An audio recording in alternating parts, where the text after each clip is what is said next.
It's 9 a.m.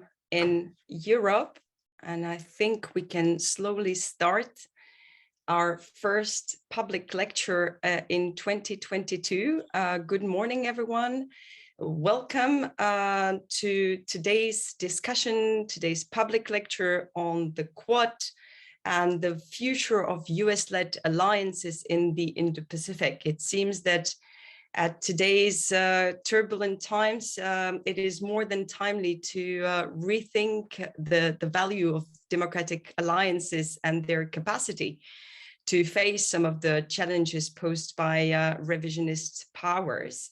And while the eyes of the international community are obviously focused on the Eastern European theater, the Indo-Pacific, the broad area covered by the Indo-Pacific is, of course, home to many security hotspots that all have the potential in a way to overspill into a more serious conflict, including in traditional conventional security terms, as we could see today. Over the last decade, we have seen the emergence of various so-called mini-lateral formations, be it the Quad, be it the AUKUS security partnership, that add to this pre-existing hub of US-led or US bilateral alliances. And the question is, of course, how do these interlink? How are they relevant? How do they complement each other? And are they really fit for the purpose? Are they fit for the challenge? How do they actually manage to respond to some of the security challenges that we are facing? To help us delve into this complex topic, I am more than delighted to have with me Professor Gordon Flake, who is the CEO of the Perth USAsia Center.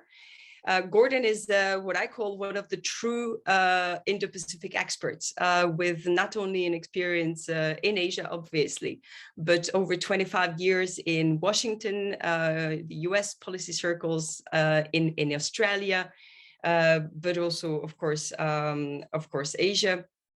And he will drive us through this public lecture. Just the purpose of these lectures, contrary to a regular webinar, is really to go a little bit more in detail, while at the same time keeping the format interactive enough to give all of us the opportunity to ask questions and debate on some of the issues that Gordon will raise. Housekeeping rules, we have about 90 minutes. Gordon will speak for about half of the time, and then we will open the floor for Q&As. Do not hesitate to post your questions if something comes to your mind immediately when Gordon speaks, or afterwards, of course, by raising your hands or in the Q&A box on the right of your screen. So without further ado, Gordon, it's my pleasure to have you here. Thank you so much for joining, and I'm very much looking forward to hearing from you.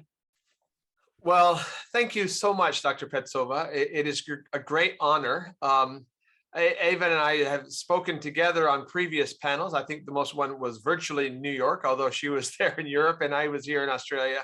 And it's a pleasure for me to be speaking today to this important program as part of the Brussels School of Governance Japan program. Very quickly, even without that very generous introduction by Dr. Pejsova, I think you will quickly recognize that there's a lot more Arizona in my accent than Australia. I have been in Western Australia, in Perth, for about almost 9 years now, just a little over 8 years now. But as mentioned, I'm originally from the United States. I spent 25 years in the foreign policy think tank community in Washington, D.C., before defecting to Perth, the farthest city on the planet on land away from Washington, D.C. And you will all be very familiar with the old adage that where you stand depends on where you sit.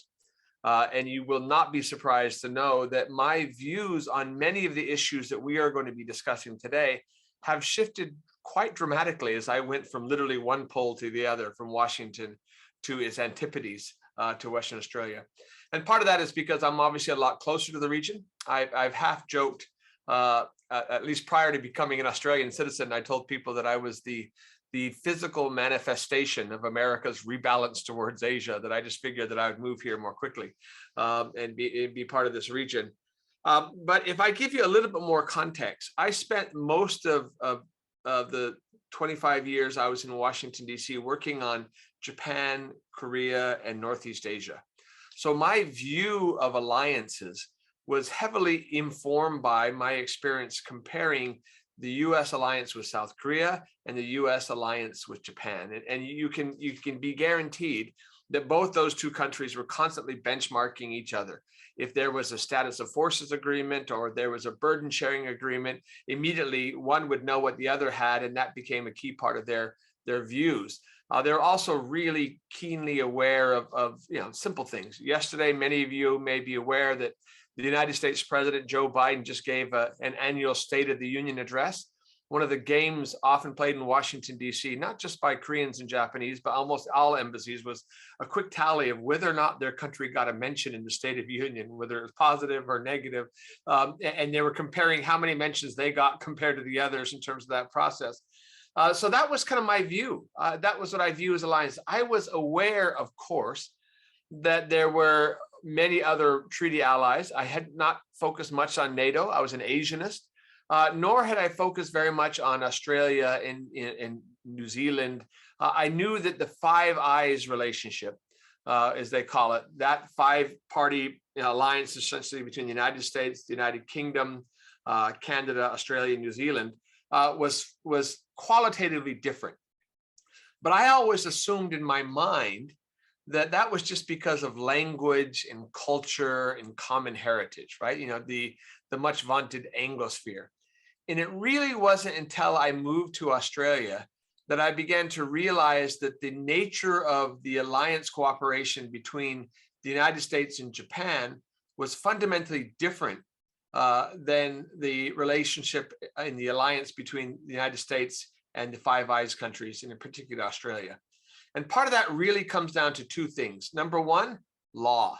That agreement was built on a legal framework for intelligence sharing and for the ability to share intelligence within those circles. And there was a legal framework for that.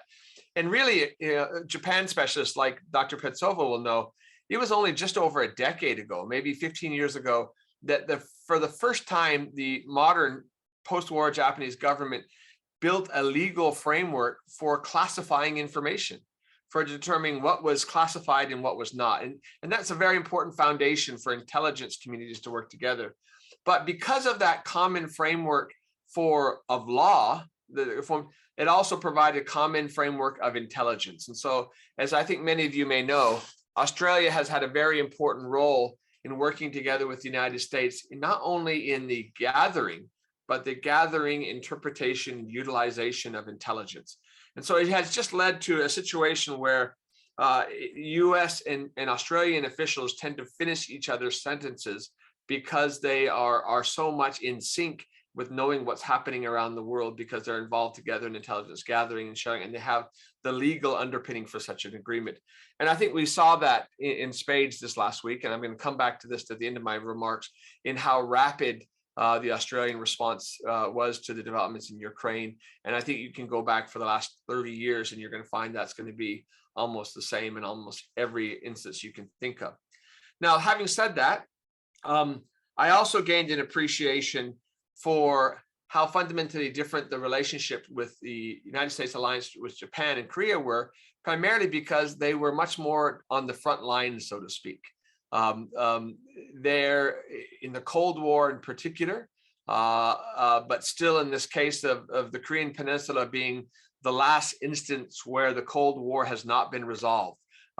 There remains a very real frontline element about those relationships, which has meant that they are extremely substantive, both in terms of budgets, numbers of troops, and actual planning. So whereas the Australian-US alliance as a treaty ally is very, very intimate, highly collaborative. You have Australian military officials in Hawaii, in the Indo-Pacific Command, commanding American soldiers, that level of integration, which is difficult to imagine in, say, Japan or Korea.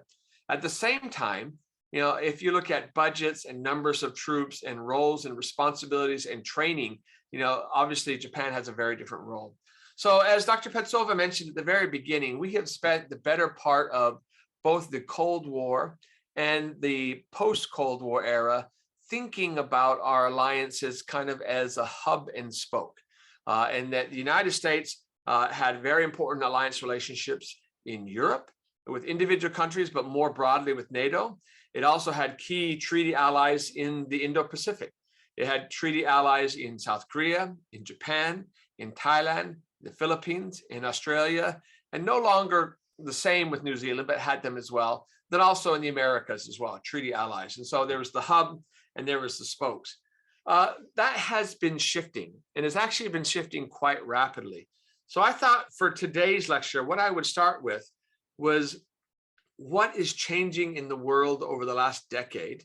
And in particular, given the focus of this amazing Japan program that Dr. Pejsova and her colleagues have put together at the Brussels School of Governance, I thought I might look at it primarily through the prism of Japan. And to do that, I will note that for most of my professional career, Japan was a country that had to be coaxed to do something. That they were post-Cold War, extremely hesitant and tentative on the global scene. Both the consequences of the end of World War II, the role of American military in governance until post occupation, and then independence, not independence, that's the wrong word, self-governance, then the treaty alliance that led to it. There was a level of caution that go all the way up until the first Gulf War, where again Japan's role was almost entirely financial, something for which rather than being praised, they were criticized. And since then, you've seen year upon year, decade upon decade, Japan growing in its confidence and its ability to project, its ability to be involved in the region. And part of that has been driven first and foremost by, number one, growing expectations of Japan, because the environment's there, but two very important meta trends that I'm going to spend a lot of time on during the course of my remarks. The first of those trends is the rise of China. There's no way around it. We can talk about lots of other things, but the most important factor in Japan's increasingly confident, robust, and proactive international presence, and I'll talk about lots of different fora, has been the growth of China. And not just the growth of China, because it really isn't the growth of China that's a problem. It really has been China's increasing challenge to what we in Australia would call the rules-based order. And the more that China has begun to frame its own interest in opposition to that rules-based order, in opposition to a US role, in opposition to alliances, and even in opposition to Japanese leadership, the more Japan has felt this need for itself to be much more proactive internationally to protect its interests. So it's a really stark difference than the Cold War and even that brief interregnum after the Cold War as well. And then there was another factor over the last 5 years that served to hypercharge that. And that was, of course, concerns about the United States.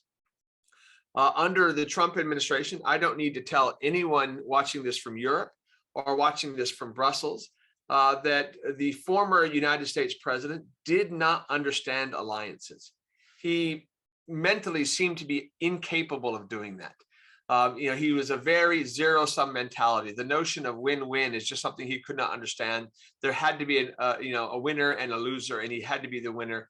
And that's an attitude that does not lend itself well to alliances. And so during his tenure, the degree of tensions between the United States and NATO were just shocking to many. And it didn't stop at NATO. It extended to South Korea. It extended to Australia. It extended to Japan. It extended to alliances writ large. And so in an environment where not only did the election of a president like former President Donald Trump shock the democracies globally, shock allies globally, but his specific policies and attitudes even further shocked the system. And so what that meant was, on the one hand, you already had countries and treaty allies like Japan, Korea, and Australia, and NATO, who were looking at how do we respond to this growing Chinese threat to the system, to the rules-based order? And at the same time now, they're dealing with the anxiety of not being able to count on the United States. In fact, dealing with the United States that seemed to be expressly setting about tearing down the international rules-based order that the United States, together with Europe and the UK and others, had built. And as you might imagine, that meant that the last 5 years was among the most uncertain, at least certainly in my lived lifetime. And that led to a lot of remarkable activities in this region. So let me now turn and talk about the Indo-Pacific as a region and what it means. And here, let me, if you don't mind, I'm going to just step back, because I know that there now is a European Union Indo-Pacific strategy, that Germany and that France and the UK and the Netherlands have all developed their own strategies. But I think the interesting thing about the Indo-Pacific is there is no clear definition of what it is. And I think I should at least outline for you, sitting as I do here in Western Australia, my perception of the Indo-Pacific, because that frames everything else I'm going to be talking about for the rest of my remarks, whether it is the CPTPP, whether it is the Quad, whether it is AUKUS, the G20, or even things on Ukraine. So to put the Indo-Pacific in context, when I began my professional career in Washington 30 years ago, not only did no one use the term Indo-Pacific, but no one used the term Asia-Pacific. We generally talked about the Orient, not the best of terms these days, right? The exotic Far East, which is funny because looking at it from an American perspective is always West. The Far East is a Eurocentric term, as you might imagine. We talked about Northeast Asia. We talked about Southeast Asia and South Asia, and Australia, where I sit right now, was floating around in some mystical land called Oceania. Right? It's like hanging out next to Atlantis somewhere. It really wasn't until the late 1980s when the economic powerhouses of Japan and Korea realized that they needed to find both new production bases and markets, and they wanted to integrate Asia South into Southeast Asia. And at the same time, Australia, with this Asian Century White Paper, and New Zealand said, hey, look, we can't just exist as these European bubble outposts out here. We've got massive migration from the region. Our future lies on our integration into Asia. And so they wanted to be part of Asia. And so really that was the merger, if you will, of the Oceania, the Pacific Islands, Australia, New Zealand, with the economies of Northeast Asia and Southeast Asia in the middle. That became the basis of the Asia Pacific. And so for most of my professional career, for 30 years, Asia Pacific was the preferred way to refer to this region. We talked about organizations called the Asia Pacific Economic Cooperation Initiative, APEC, the Pacific Basin Economic Cooperation Council, that talked about Asia Pacific, and countries and companies all had Asia Pacific office, Asia Pacific strategies. And that was perfectly fine. That served us very well for the better part of 30 years. However, I would note that Asia Pacific itself had no firm definitions as to what country was in and what country was out. There are probably 20 different Asia Pacific organizations with 20 different groupings. Some of them focused on the Pacific Islands. Some of them included the west coast of both North and South America. Some of them did not. So Asia Pacific itself was a pretty broad, ill-defined term. And about 10 years ago, it became increasingly apparent that there was something missing from the Asia Pacific economic and security architecture. So by then, we had an Asia Pacific security architecture, which of course was still based on US hub and spokes alliances, but also had a regional element to it for the first time. And that was an ASEAN centrality based ASEAN Regional Forum, ADMM+3, those types of organizations, that were really based on Southeast Asia. But what was missing from those organizations, and what was missing from organizations like APEC, is India. And so on my core basic, there today are lots of definitions about what the Indo-Pacific is. Japan, beginning with Prime Minister Abe's speech in India back in 2007, the confluence of two great oceans, their view goes all the way to the east coast of Africa, right? As does the Indian view, of course, with a much more heavy focus on the western part of the Indian Ocean, right? Whereas, sitting as we do in the fulcrum point in the middle from Australia, we tend to be much more concerned with that diagonal that goes from the Indian Ocean up into the Pacific Ocean, the kind of, if you will, the heart or the core of the Indo-Pacific. But it's remarkable to understand that when I first heard the term Indo-Pacific, I was in Washington, and I thought it was a silly academic construct that had no utility for foreign policy.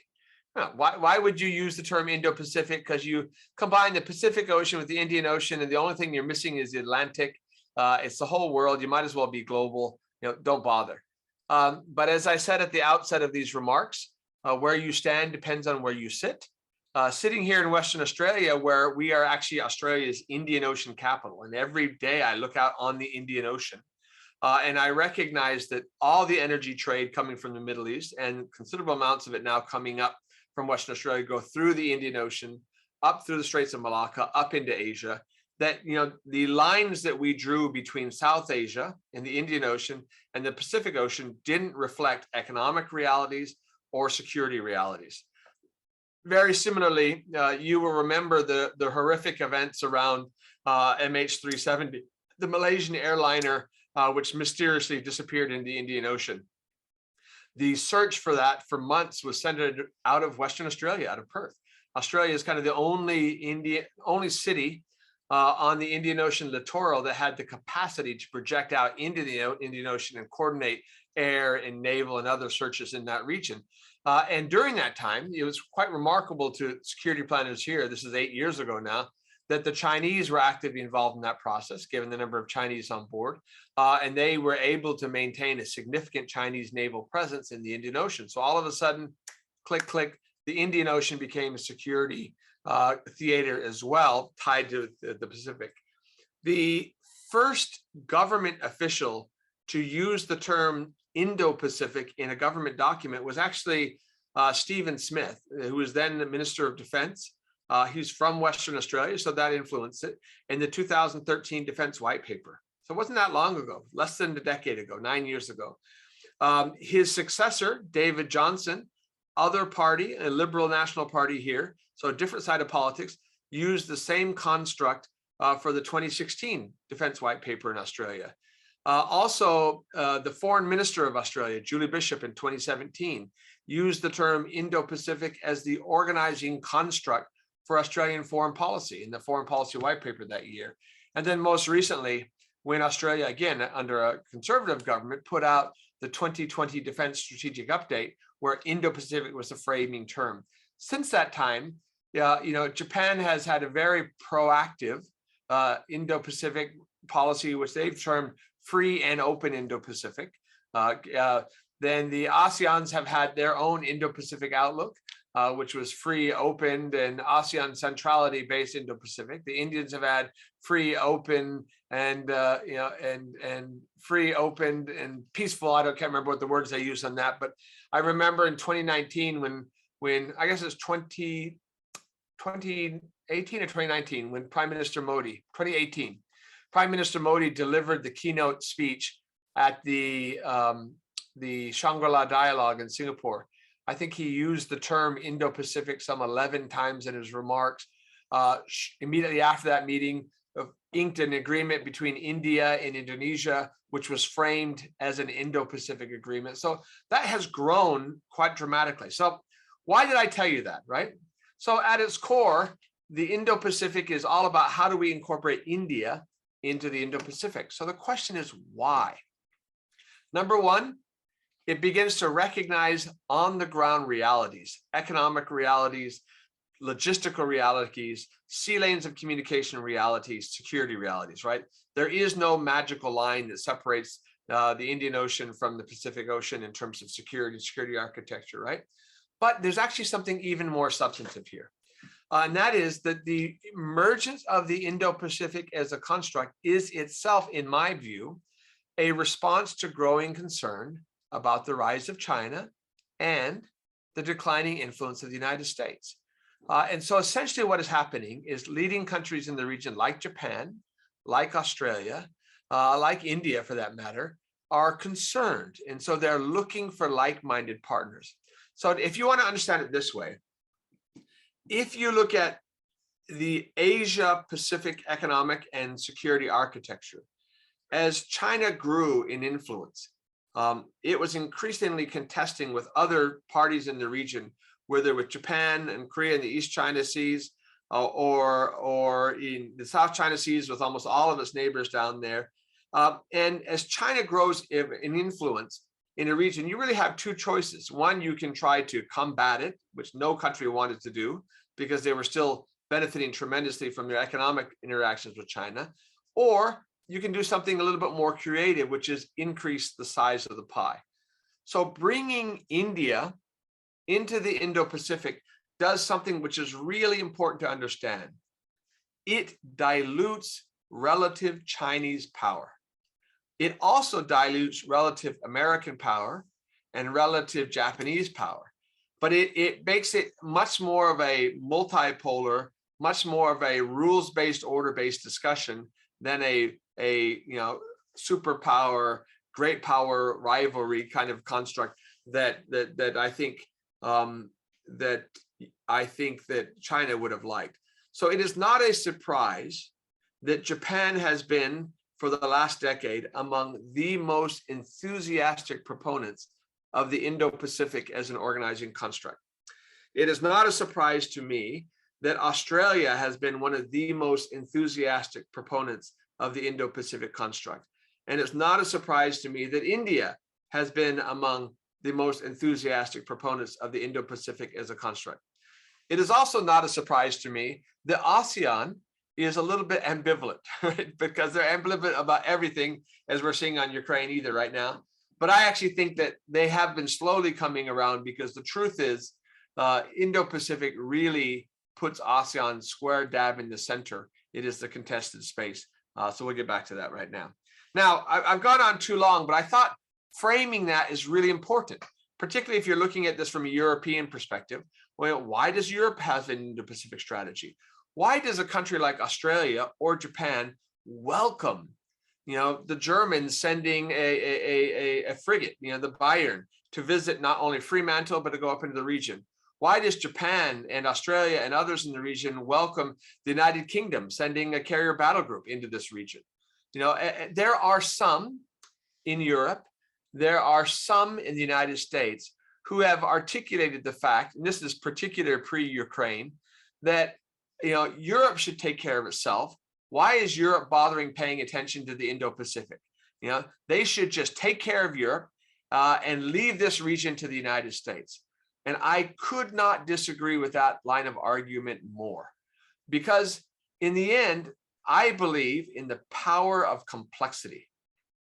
I believe that the more parties that have an active interest in the Indo-Pacific, the more it is not a simple US versus China, mano-y-mano, great power condominium, new model of superpower relations type of a debate. It is much more about, from an Australian perspective now, a rules-based order. And clearly that's something that Japan agrees with as well, right? They want and welcome an active European involvement here, because what does it do?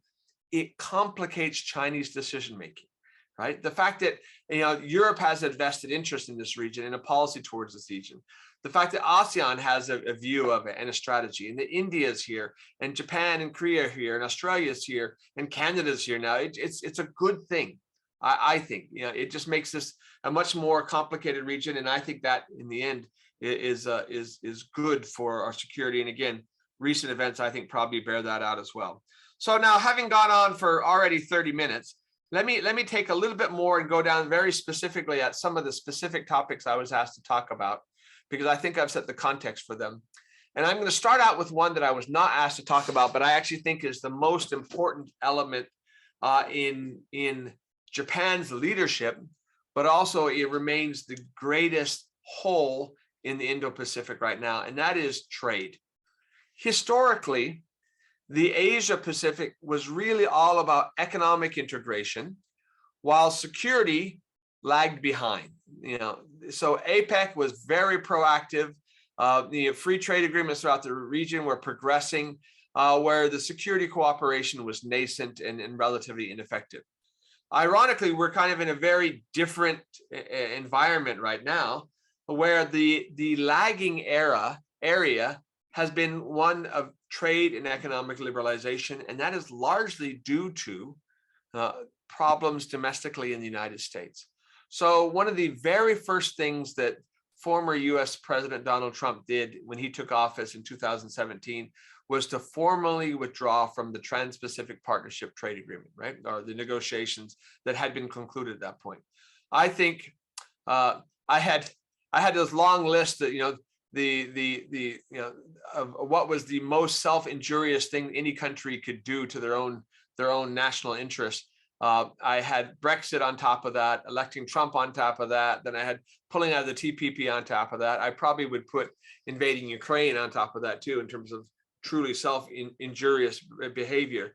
But it is a tremendous own goal on the part of the United States to withdraw itself from this fundamental debate about how trade and economic interaction is organized in the most economically vibrant region in the world. And myself and most analysts included assumed that with the Trump withdrawal, with Trump's open hostility to trade liberalization, free trade agreements, the internationalization of trade agreements, that the TPP, the Trans-Pacific Partnership, was dead. And then something happened that nobody appreciates nearly enough. In 2017 and then in 2018, Japan, together with Australia, resurrected miraculously the TPP. They called it the Comprehensive and Progressive Agreement for the TPP, CPTPP. It was a tremendous accomplishment to do something like this with no US leadership, and in fact, in the face of US hostility. Remarkable accomplishment. The only problem is, because Japan and Australia were both treaty allies of the United States, and nobody wanted to risk the eye of Sauron or the anger of Donald Trump, they couldn't celebrate it. They couldn't say, look what we did. This is great. It was kind of like, yay, TPP. And they were just very, very quiet about it. And so nobody realizes what a significant agreement that was, holding the door open for the United States, setting a real high quality 21st century free trade agreement for the region. Now, unfortunately, US politics is a mess. The Biden administration in its first year has made zero progress on anything resembling a trade or an economic or an investment strategy for the region. And judging by President Biden's State of the Union speech last night, which 1930s era protectionism, America first, we're going to rebuild our infrastructure, and every nail, every screw is going to be made in the United States. I'm worried that the United States has got itself tied up in knots still around trade. And that means that when we talk about the Quad, which I'm going to talk about in a minute, which is great, when we talk about AUKUS, which is a great thing, when we talk about all the other regional kind of mini-laterals that Dr. Pejsova was talking about, there is something missing. There is a trade and economic size hole in the middle of the Indo-Pacific. This does not include the United States. On the other hand, you've also got RCEP, which is kind of a bottom-up, lowest common denominator trade rationalization kind of effort, where China's in it, but India is not, and the United States is not as well. There's still no leadership, no vision on that front. And that's a big issue. And the reason I mentioned that in this conversation on security issues is that the last Secretary of Defense under the Obama administration, Ash Carter, once said, the TPP is worth one carrier battle group. trade and economic issues have strategic importance. And again, I would note that if you look at the international community's response to Ukraine, you're seeing exactly how important these things are. And so we are one hand tied behind our back in the Indo-Pacific without a trade or economic thing. So now let me hit some of the other highlights here, right? Any country, this is a really important thing to state, has many, many, many tools at its diplomacy to advance its interests. The first is bilateral relations. And so Japan, the United States, Australia, they all have very robust bilateral relationships. So Japan has a bilateral treaty with the United States, which candidly is its foundation. The bilateral security treaty is the foundation. Similarly, the foundation of Australia's national security is its bilateral alliance with the United States. But then overlaid on top of that is a whole range of other fora in which you cooperate depending on the issue. So obviously Japan is a very important player in the G7, and the G7 has a very important role to play, particularly since Russia years ago was booted out and the G8 then became the G7, right? It is able to speak in a much more effective way. Likewise, the G20 is an important fora for these things.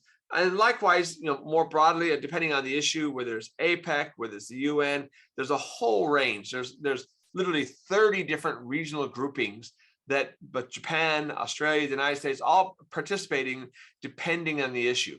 Some of them are rising, some of them are falling. So you have things like the Indian Ocean Rim Association that Japan is an observer at, but a very important role in that, which is not overly important. You have something that I wrote on for a long time, MICTA, Mexico, Indonesia, Korea, Turkey, Australia, middle power grouping within the G20, but as Turkey has kind of completely gone off the page, is no longer relevant or possible in a meaningful way in that front. So it's dropping in terms of its relevance, its ability to coordinate there. And into this context comes two agreements, which I think are the focus of this discussion. Number one, the Quad, and then number two, the AUKUS. Now the Quad, I think most of you will know, is not new. It really came about after the Boxing Day tsunami back in the mid-2000s. And it was called the Quadrilateral Security Dialogue. It was the US, Japan, Australia, and India cooperating together in response to the Indian Ocean tsunami, and then later on led to some conversations about refueling, etc. But it largely died. By the time you came around to 2007, 2008, most countries, the United States included, Japan included, Australia included, we're still very much trying to work together with China. We're worried about offending to China. It was not perceived at that time as an anti-China grouping. And Australia actually took the bulk of the blame.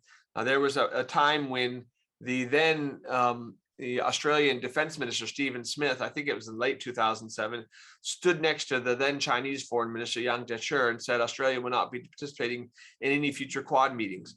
And so everybody says, the Australians, they pulled out and they killed the Quad. Well, the truth is, Japan had said there was going to be no meetings. India wasn't interested in Quad meetings, and neither was the United States. And so it had just kind of died its own death. But going back to what I said at the beginning of my remarks, something has changed, right? Why would Japan, a country that was very ambivalent about doing anything that might offend China and affect its investments in China, be eager to be a leader in the Quad? Why would India, a country known for its non-aligned movement, its desire not to be part of any groupings whatsoever that weren't part of that broad non-alignment, why would they want to be in the same grouping with the United States and with Japan and Australia? Well, they had, every one of them had growing concerns about the role of China. And in particular, they had growing concerns about the threat that China was posing to the rules-based order, particularly in the security front. And so the Quad was resumed, but resumed at a relatively low working level, and then actually quite organically and quite dynamically grew in both relevance and importance. I would highlight several dates. In October of 2020, then US Secretary of State Mike Pompeo, who, as you might tell from my comments, is not a university beloved figure. He remains one of the few American apologists for Putin right now, which is bizarre to me, right? He requested that he was going to be visiting Japan on the eve of an election, which is, again, a very sensitive time to be doing it in the United States. So October 2021, weeks before the election. And then despite COVID, despite all the challenges, the Indian Foreign Minister, S. Jaishankar, the Australian Foreign Minister, Maurice Payne, and the Japanese Foreign Minister all rushed into Tokyo together and met with Mike Pompeo, despite the fact that no one really likes Mike Pompeo, right? Why would Japan, India, and Australia rush to hug the United States at the tail end of a very controversial, antagonistic Trump administration with someone like Mike Pompeo? Why? Because of their shared concern about developments in the region, which is, as I outlined at the very beginning. And so all of a sudden then, with the results of the election and a much more normal mainstream kind of US administration in Joe Biden, by March of 2013, you had the first ever Quad leaders meeting. It immediately was elevated from the foreign ministers level to the leaders meeting, and that was virtual. And then the Quad did something quite remarkable. Even though that was originally began as a quadrilateral security dialogue, they made it pretty clear that their primary focus was not going to be on hard security. It wasn't going to supplant the hub and spokes alliances. It wasn't going to supplant the broader bilateral alliances or the other security frameworks, but instead they were going to focus on climate change, on pandemic response, on supply chains, on cyber, and a bunch of other issues that made it much easier for countries like in Southeast Asia to say, yeah, we think the Quad is doing great stuff, because you really couldn't frame the Quad as being anti-China because it wasn't doing hard anti-China stuff. It was doing broad communal good, global commons, regional commons good work. And then obviously then we had in September, the first in-person leaders meeting of the Quad in Washington, D.C. I was dumb lucky, I'll explain that later, to be there at that time.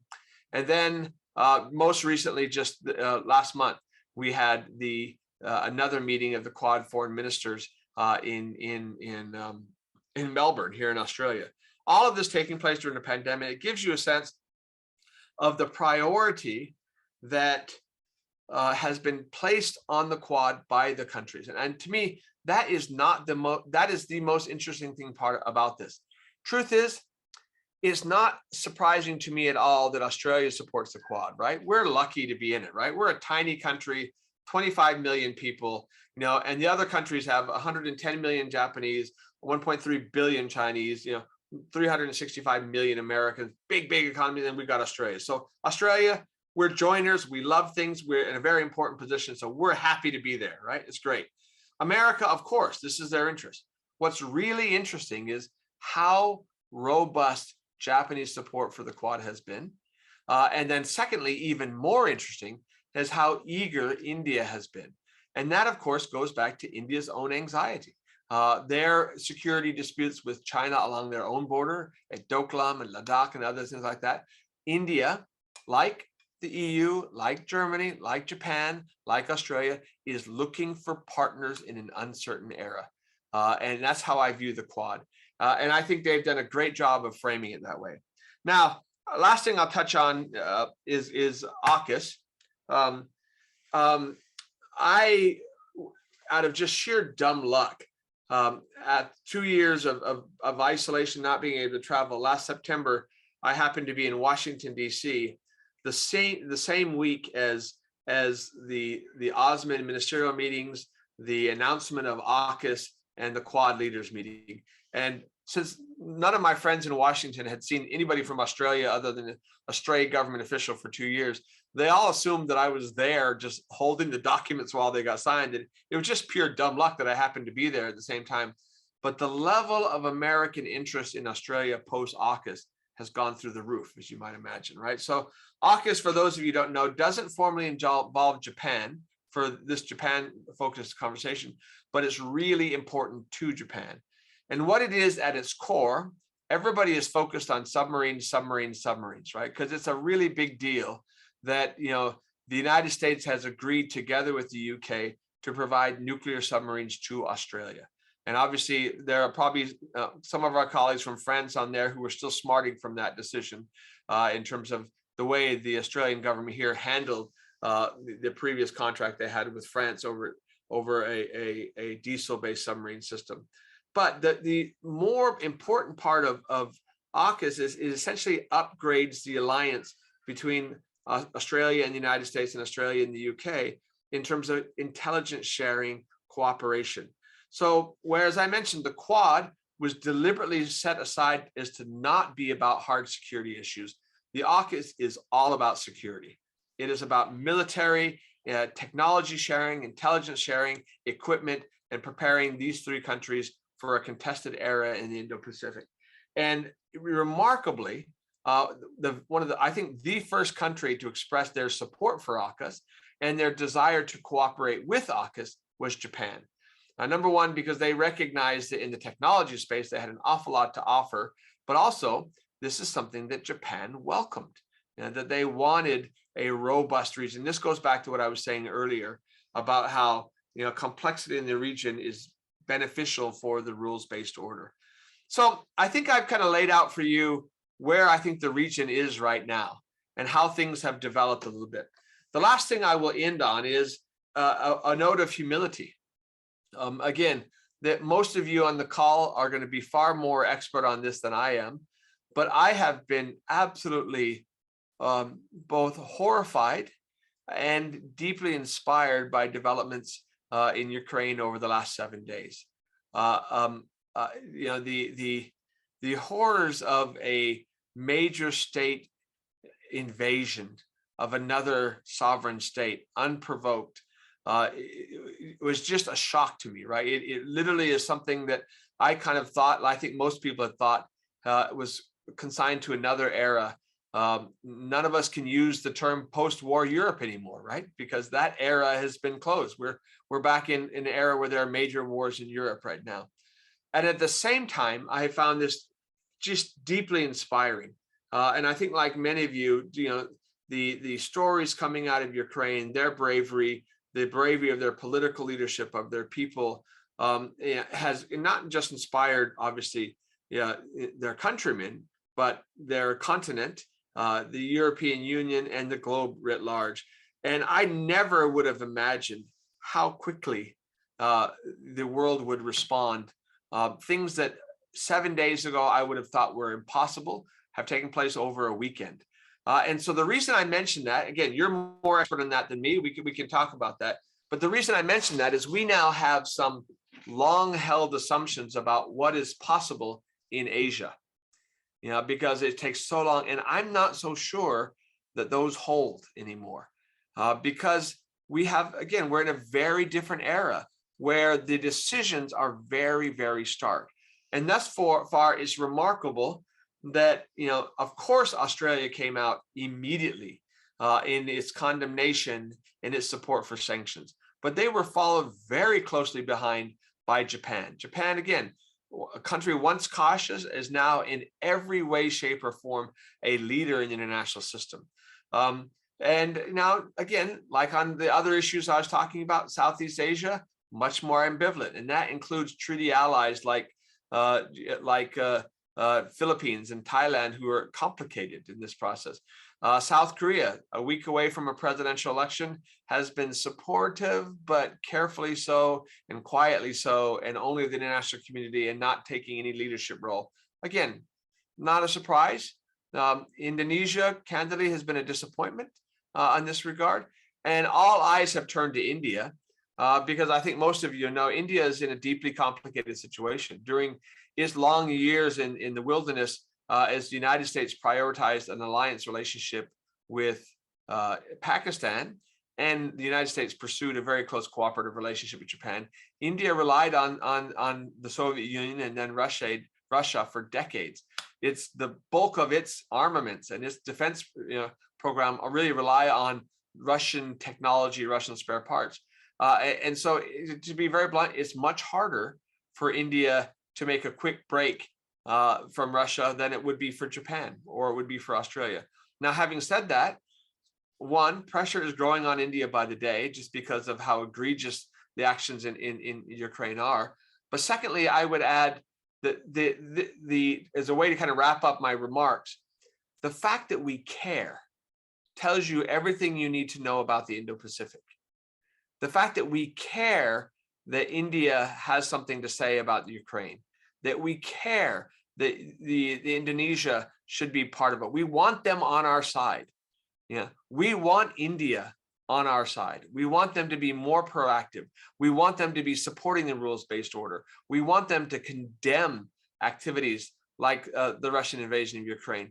And that tells you how different the world is. A decade ago, I don't know that anybody would have cared, right? But we do now, and that really marks, I think, a fundamental evolution in security in the Indo-Pacific era. So I'm sorry, I have talked a little bit longer than I said I would, but I think I've put a lot of things on the table, and I look forward to a conversation both with Dr. Pejsova and anybody who might be watching, whatever direction you might want to take. So thank you so much. Well, thank you so much, Gordon. This was excellent. I think you've given us a convincing overview, the big picture of what are the general trends, what are the stakes, what are the actors. I'm especially grateful that you actually highlighted the importance of trade agreements as perhaps one of the missing pillar in the security architecture, in fact, actually. And just to complement that, there's Michael Reiter, who's one of who's a senior professor at the VUB and a former distinguished European diplomat, who just published actually a excellent article on the importance of the trade agreements in the Indo-Pacific as well. So you have the link in the Q&R. The Q&A session is now officially open. You can post your questions. There's quite a few questions already coming in. I'm refraining from asking the many questions that I would have, but you can also use the raise hand function, which has now been enabled.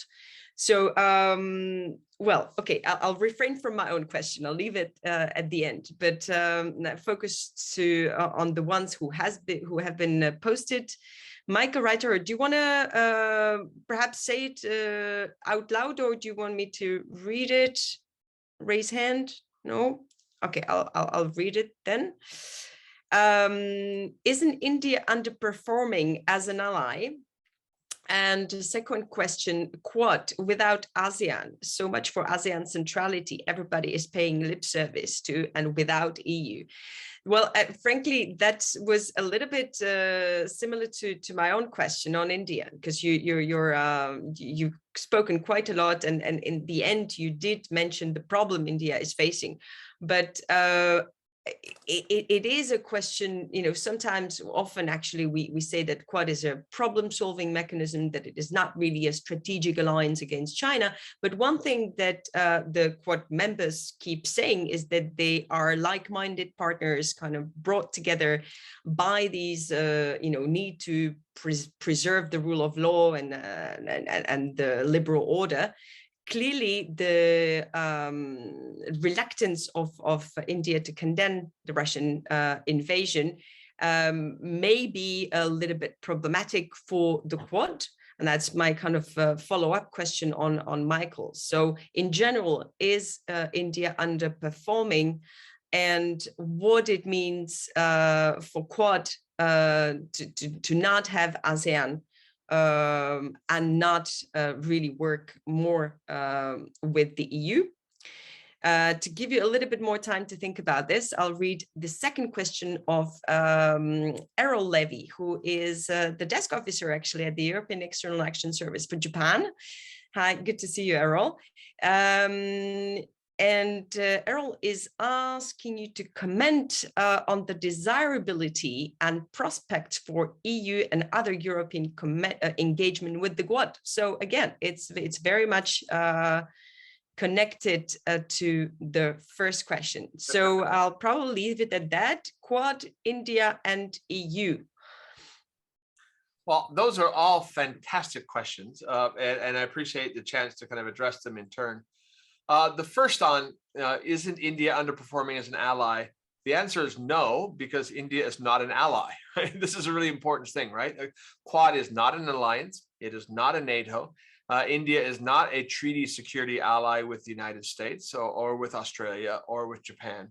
And as I mentioned earlier on, the Quad itself is deliberately not focused on security areas in terms of that process. Now, India is underperforming as a country.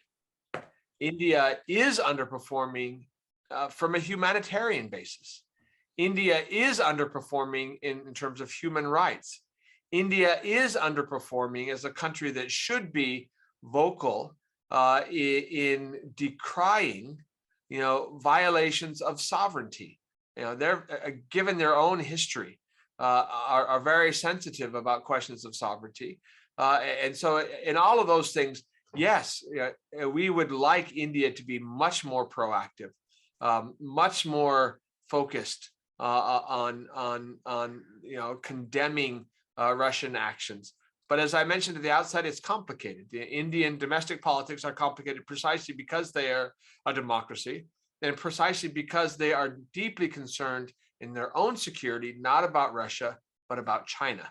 Right? And their strategy to defend against China, for which they at this point, because they're not treaty allies of the United States or Japan, they do not yet have confidence that in a conflict with China, say something happened again on their border with Ladakh, that they could count on the United States as not a treaty ally, or Japan or Australia to come to their aid.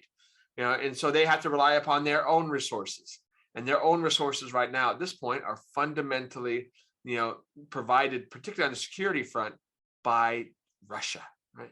And so you begin to sense why this isn't quite as black and white as it might seem if you're looking at this from an Indian national security perspective. So yes, I would like them to be much more vocal. Most democracies would like them to be much more vocal. But if you're looking at this from a hard national interest perspective, from a national security perspective, they're much more focused on China than they are in Russia. It's much more of a direct threat, and it's complicated.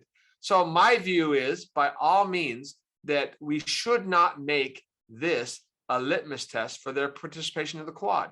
So, for example, India, the U.S. lobbied extremely hard to get India to join in its actions in the UN Security Council condemning the Russian invasion. And in the end, we got India to abstain. That's not great, but we're certainly happy that they abstained rather than joining Russia and voting no, right, in terms of that, right? And India has been creeping slowly. Remember, it's only 7 days, right? So we seeing how just mind-blindingly fast that Europe has responded can now turn around and say, India, why haven't you done the same thing yet? And my guess is that there needs to be a little bit more humility. I don't think any one of us 7 days ago would have expected Germany to respond as robustly as it has. So now that Germany has done that, for us to turn around and expect another country whose actually its security is far more compromised than Germany's energy security was, right? And yet to expect them to take that move with the same rapidity, I think is probably a little bit too far. So I don't know if I've answered the question. They're not underperforming as an ally. They're probably underperforming as a democratic society, as a member of the rules-based order, sisterhood of nation states, yes. But I think that we need to be patient, and that should not inhibit their participation in the Quad, because just because they haven't come fully with us right now doesn't mean we don't want to work with them. Again, look at the Quad agenda. Are there any of those issues that you don't want India there on, be it climate change or supply chains or cyber or COVID response, et cetera, et cetera, et cetera. And I actually just think you just also have to appreciate how far India has come. There's an element of humility and patience that's required for all of us looking at that. Second question, the Quad without ASEAN or the Quad without EU, you're absolutely correct. I made the point earlier, and when I was trying to sell the construct of the Indo-Pacific to people in ASEAN, I made the notion that the real loser from the shift between Asia-Pacific to Indo-Pacific wasn't ASEAN. In fact, anything, ASEAN's centrality becomes more important. Now, let me rephrase that. Southeast Asia's centrality becomes more important. In other words, the contested space is really Southeast Asia in terms of really important, really big growing countries like Indonesia, like Vietnam, like the Philippines, like Thailand, like Malaysia. That's the contested space in this region. And so, the Indo-Pacific really does have at its heart Southeast Asia, not necessarily ASEAN as an organization. As mentioned by Dr. Reiterer, we of course continue to pay lip service to ASEAN and then doing their own things. But he also rightly pointed out the notion that the Quad, right? The Quad, does not include ASEAN, nor does it pay lip service to ASEAN in the same way the Indo-Pacific does, the East Asia Summit does, the Asia-Pacific Economic Cooperation Initiative does, all the ASEAN Regional Forum does. All of those pay lip service to ASEAN, right? But the thing is, they all still exist. The Quad does not replace APEC.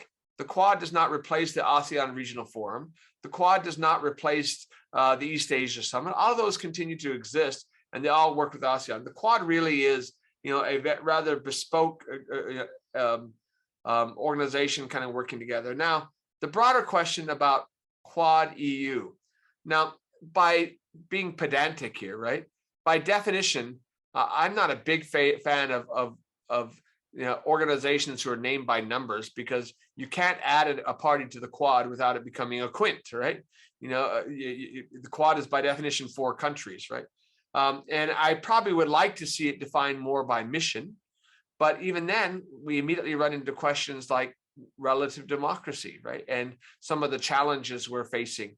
So really, this is best described as kind of a US, Japan, Australia, India collaborative mini-lateral in that regard. And they just happen to be very big, very influential, very important countries in terms of capability, at least, including Australia, and our ability to kind of push that region. So I think you have already seen, and I participated in 3 different workshops about Korea participating with the Quad in Quad Plus activities. And similarly, ASEAN is saying, what about ASEAN working together with the Quad? And what about the EU working together with the Quad? And my answer, why not Canada? Canada's a member of the G7, right? And the answer to all of them is yes, yes, yes, of course, right? Every one of those would be, but then again, remember, the Quad isn't an organization. It doesn't have a secretariat. It really is just basically a added level of coordination from these 4 countries that on these issues, they're like-minded on it. So I can guarantee you that on every single issue on the Quad agenda, Europe is more in line with that than out of line with that. And they would welcome active European participation on infrastructure, on cyber, on pandemics, on all the issues they're working on, climate change. It's a given, right? So this is just, in fact, if anything, it's a coordinating mechanism for them to work together with Europe on that front, right? Again, it may evolve into something beyond that. The challenges of this last week mean it might be a little bit slower than you might think, but I wouldn't oversell what it is, how much it is and stuff. And more importantly, I would just go back to the point is, it is not replacing anything else, right? They all still exist. And every country still has their bilateral relationships, and they have their global UN relationships. And in between global UN and bilateral, they have 30 different mechanisms that they will be using depending on the issue, depending on national interest. And so there really is no reason for the EU or Korea or ASEAN to be threatened by or feel displaced by the Quad. They ought to be having their own, and they do in many of them, trilateral relationships or European, Southeast Asia, separate meetings. That's the part of the panoply. And some of them are going to work and some of them aren't. So. Yeah, thank you, Gordon. Of course, I agree, and let's not forget that the Quad, or cooperation with the Quad, is in fact explicitly mentioned in the EU's Indo-Pacific strategy as well. So indeed, what we see is this, flexible engagements and various combinations of cooperation that are happening and will be happening, and trilateral, quadrilateral, multilateral, minilateral, whatever basis we see. So it's going to be more messy, but perhaps hopefully a little bit more efficient as well. Now we have quite a few more questions, and I'll start with the one perhaps more general one on Ukraine. Sorry, but that was inevitable. The effects of the Ukrainian crisis on the Indo-Pacific. So we've seen, perhaps fears of the US diverting its interest towards Europe, and perhaps disengaging a little bit more from Asia, which I'm not sure that is really going to be the case. We have seen the strengthening position of Japan and also other like-minded countries, with Japan, of course, urging the US to end strategic ambiguity on Taiwan. The parallels with Taiwan is of course something that keep kind of emerging in the debates when we talk about the Ukrainian invasion. So is there more to be expected as the pitfalls of the Ukrainian crisis in the Indo-Pacific? And perhaps one of them, and that's another question from one of our students, would China benefit eventually from the sanctions imposed on Russia by forging trade agreements with Russia? Again, fantastic questions.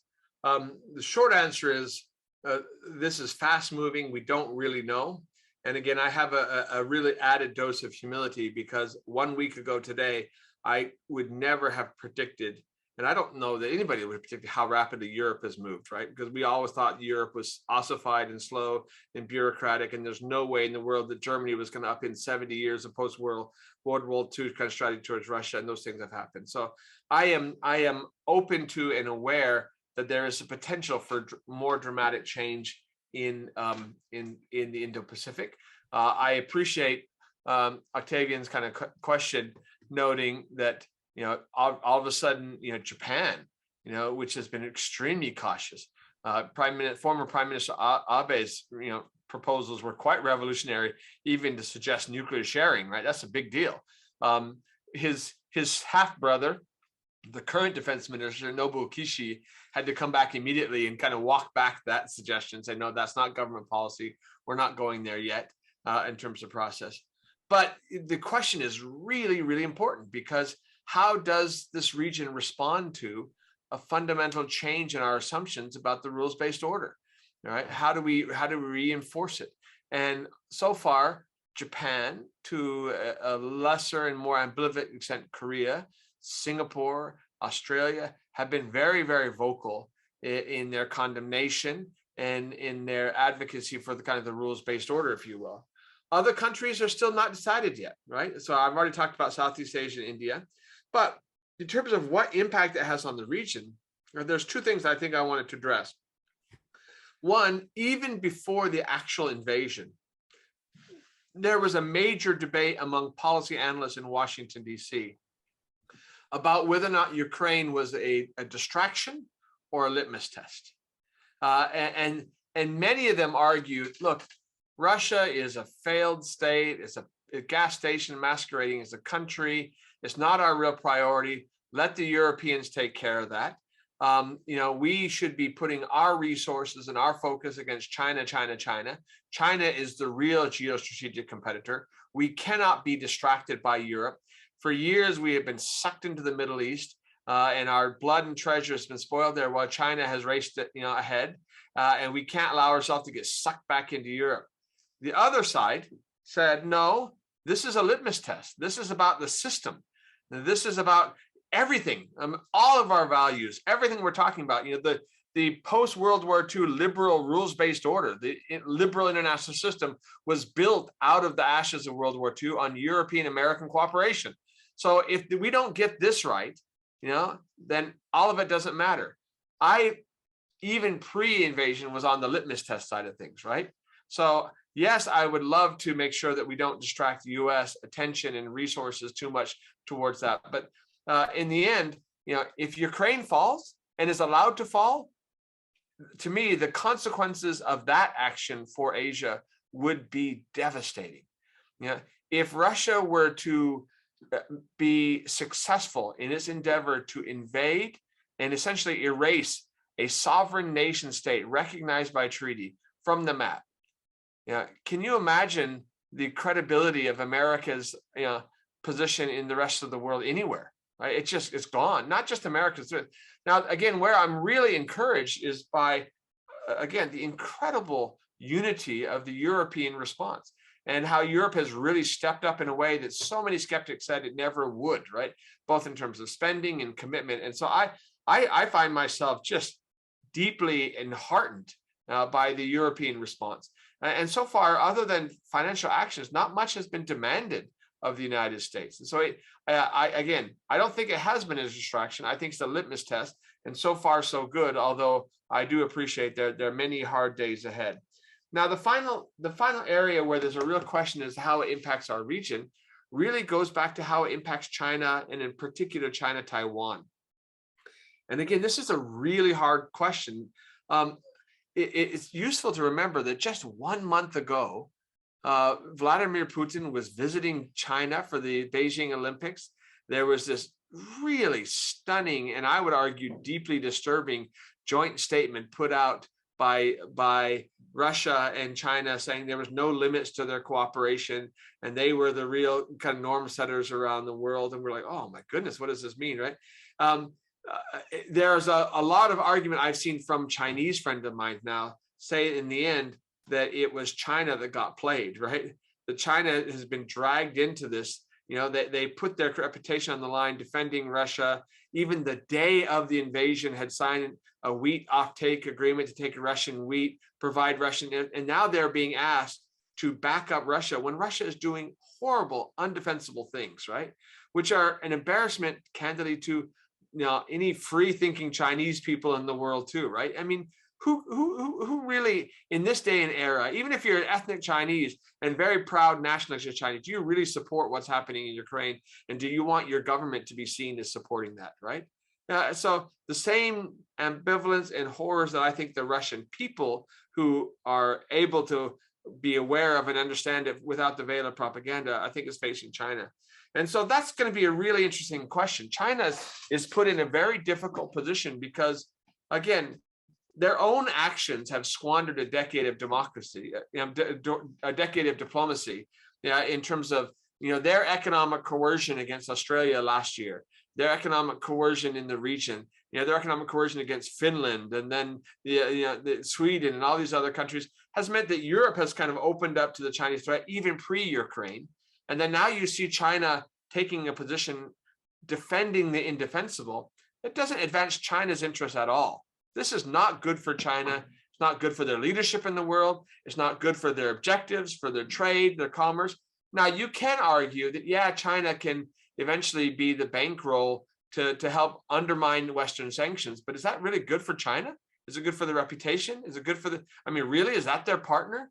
This kind of, the bloodied hands of Putin, that's their partner? That's the image that modern China wants to send to the world? So you can see it's really a two-edged sword for them. And the final thing, I know I'm going too long with my answers.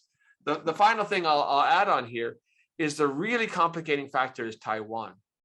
And that already a lot of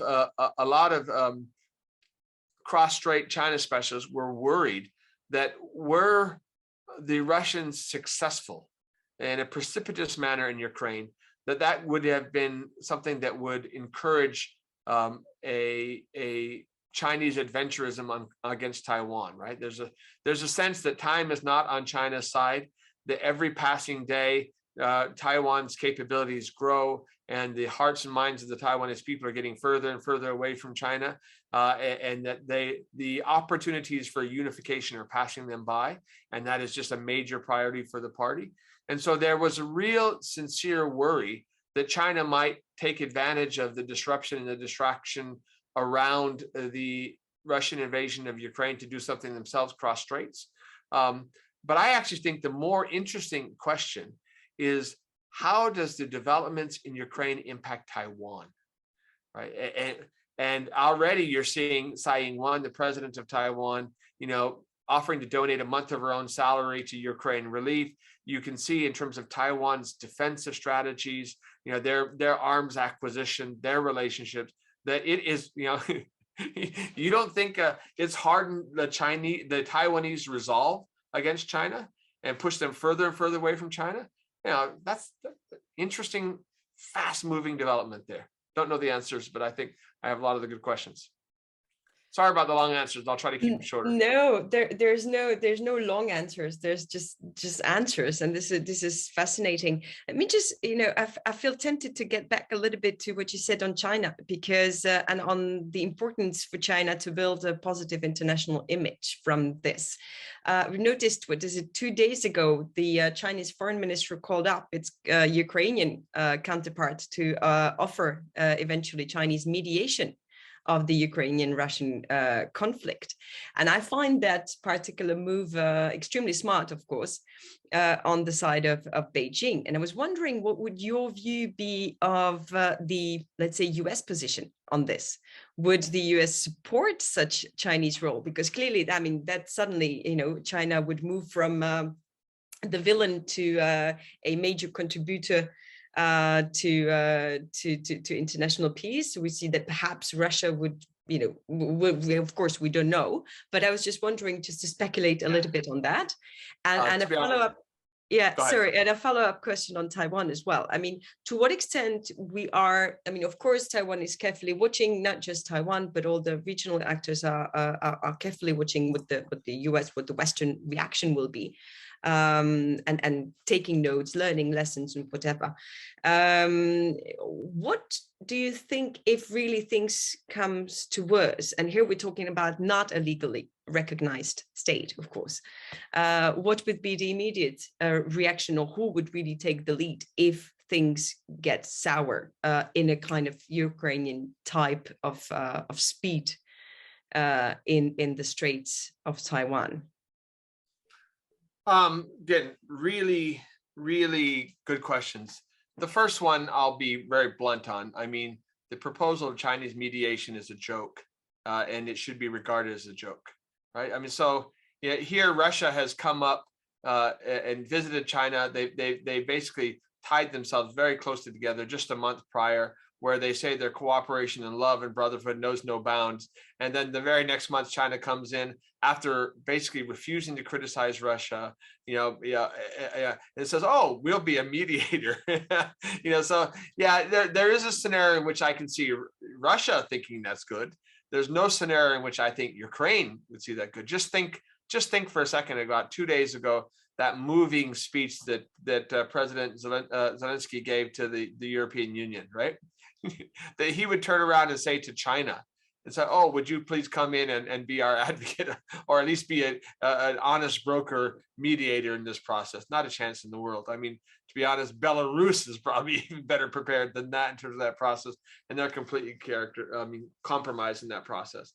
But having said that, I actually fully anticipate that in the coming weeks and months, that China will continue to try to distance itself from Russia, particularly as we have seen in the last 2 days, when Russians' actions have moved from a military exercise, to just wanton destruction of universities and civilians and civilian architectures. The horrors of what Russia has done for the last 48 hours are going to get worse and worse, and they will become increasingly indefensible, right? And China can shield its people from that information to a degree, but what they cannot shield is the world from that information and the knowledge that China at a minimum is turning a blind eye to it, if not actively supporting it. And so every step that China takes, whether it is to buy Russian wheat or to buy Russian oil or to provide financial markets for Russia, it will be seen as an endorsement of the worst excesses that Vladimir Putin is doing right now.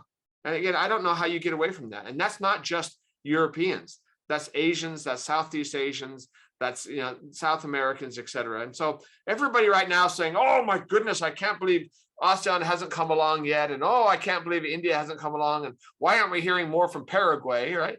I mean, give it a little bit of time, right? We're 7 days into this, and the more the narrative of what has happened and then happening becomes clear, the more indefensible I think Chinese positions will be on that front.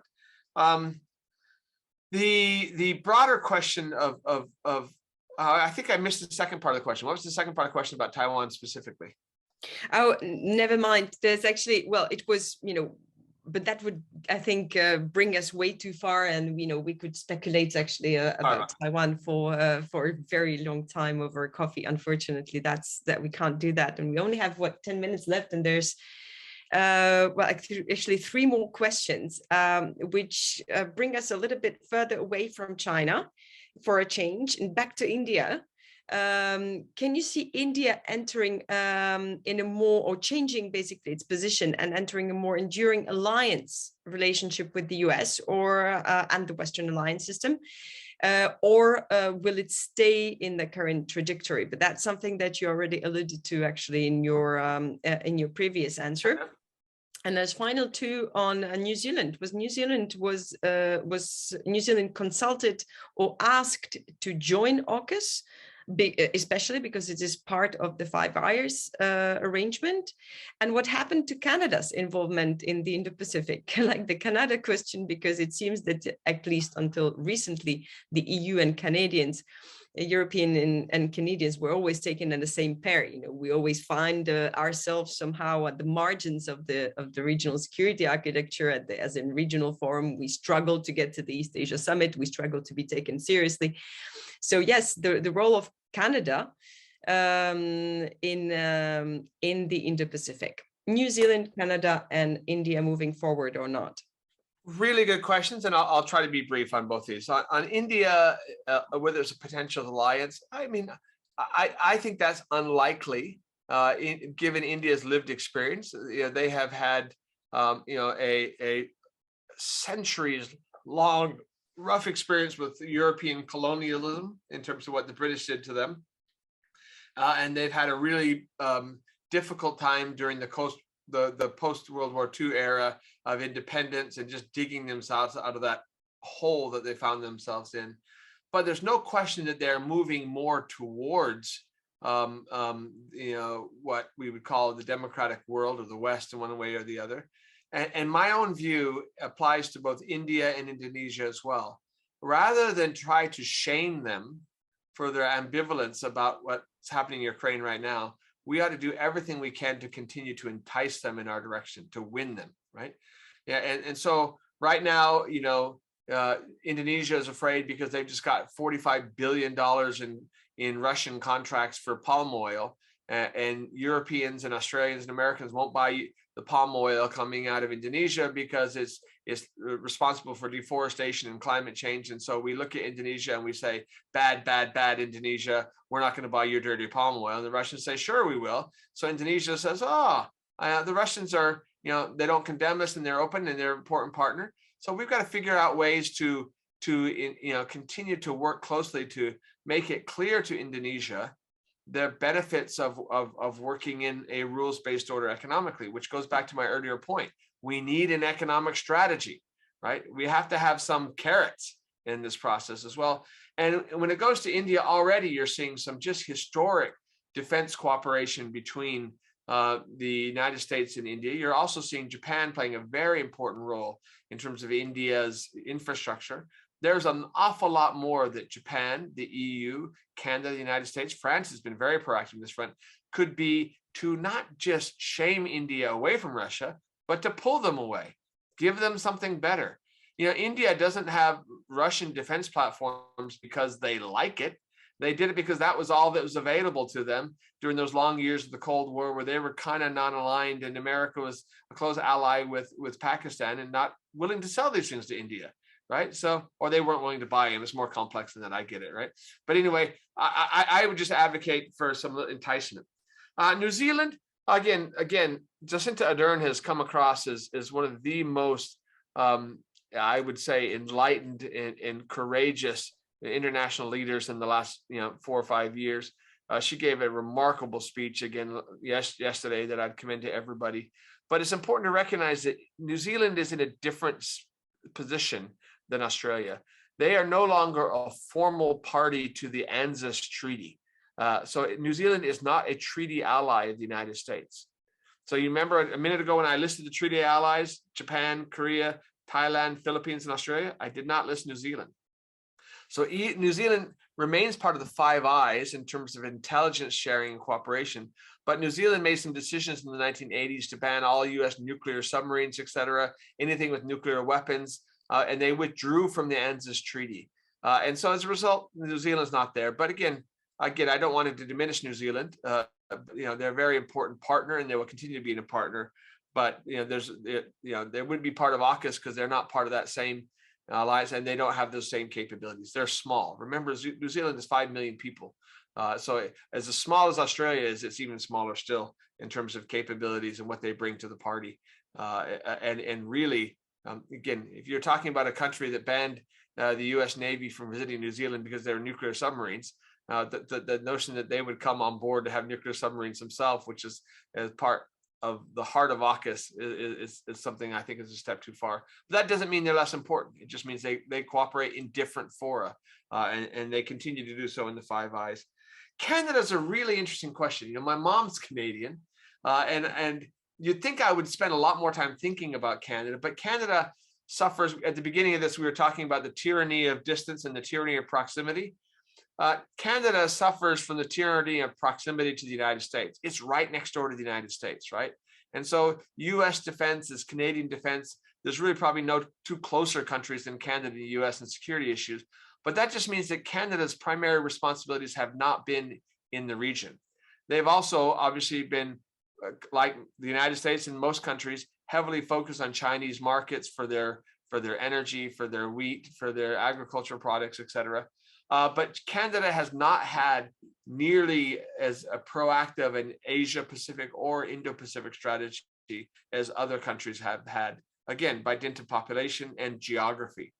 Canada's number one market, their number one economic partner is the United States. It's not this region over here. Whereas Australia, Australia, again, I think Australia, I'm an Aussie now, I think Australia is an amazing country. Despite a tiny population the size of Taiwan, right? We've got global reach and global influence, and we're in the Quad and we're in AUKUS, right? But we're still tiny, right?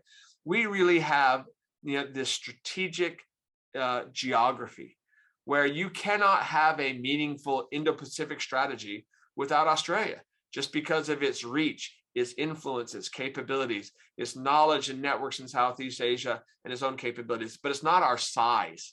Not the size of our economy, not the size of our military that kind of put us in that context. And so Canada's bigger than Australia.